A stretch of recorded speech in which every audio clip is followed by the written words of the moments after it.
Gravitas, co-presented by Skoda. Kushaq, choose what really matters. And talking about Joe Biden's promises, here is another one.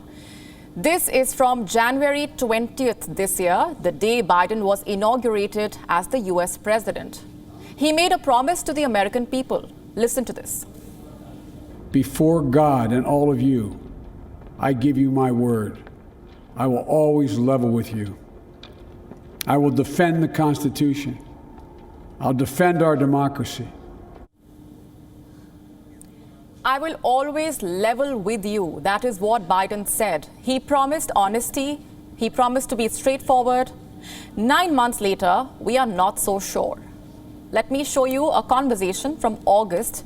A few days after the Taliban captured Kabul, Joe Biden sat down for an interview. Among other things, he was asked about the military advice that he got.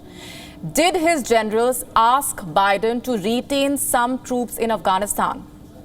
This is how the US president responded. Our military advisors warned against withdrawing on this timeline. They wanted you to keep about 2,500 troops. No, they didn't. It was split. That wasn't true. That wasn't true.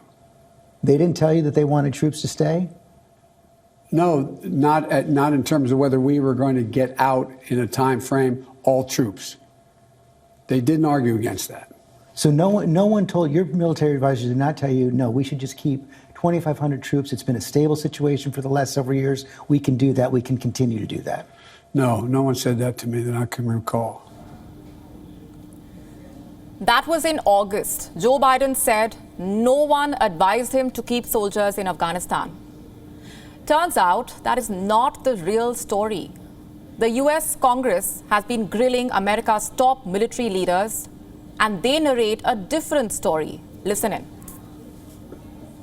It was back in the fall of 20, and it remained consistent throughout that we should keep a steady state of 2,500, and it could bounce up to 3,500, maybe something like that, in order to move toward a negotiated, gated solution.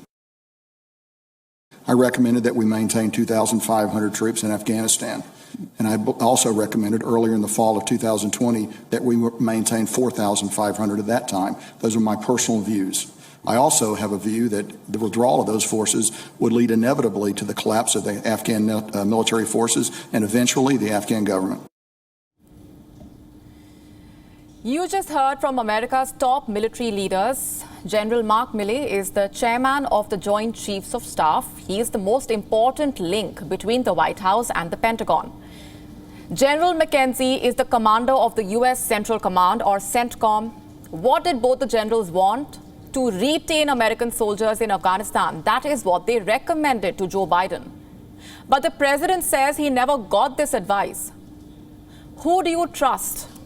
2 4-star generals testifying under oath, or a president doing damage control on television? As they say, soldiers don't lie, politicians do. The White House is desperately trying to defend the president. Here's what the press secretary, Jen Psaki, had to say.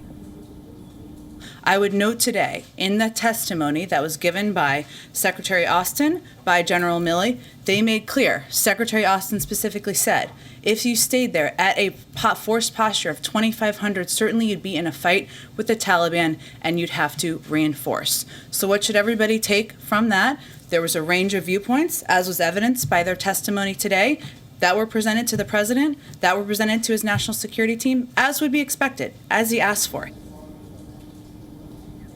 Nobody is questioning the president's right to take decisions. Generals can only advise. The ultimate call must be taken by the president. But that's not the issue here. The issue is Joe Biden trying to lie. The generals clearly asked him to retain troops in Afghanistan. They also warned him that the Afghan government may collapse. Why did Joe Biden ignore their advice? Was it because of political convenience? And if it was, why lie about it? There are 2 serious charges against President Biden of ignoring his military advisors and of lying about the recommendations that he got. Both will seriously damage his credentials. We also have the benefit of hindsight. Biden's approach was clearly a failure. The Taliban overran Afghanistan in weeks. So the generals were right.